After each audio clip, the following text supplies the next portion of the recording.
Be positive, ibig sabihin, hindi ka dapat nag-stop or magsasolve ka na lang just because you've got a low mark, diba? A low grade. Ang gawin mo, mag-try din. Try and try until you won't die, ha? Succeed. Diba? So, ibig sabihin, tayo, i-consider natin yung bawat experiences natin, positive or negative, to be a learning experience. Matuto tayo, at kung medyo nadapa, medyo nagkamali, ulitin lang, magtuloy na lang. So, magkaroon tayo ng positive mindset.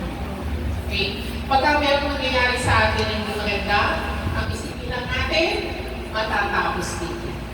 Kung ngayon malungkot ka, kung ngayon meron kang pinagdadaanan, tomorrow, okay na. Hindi pwedeng forever na gano'n. Di ba?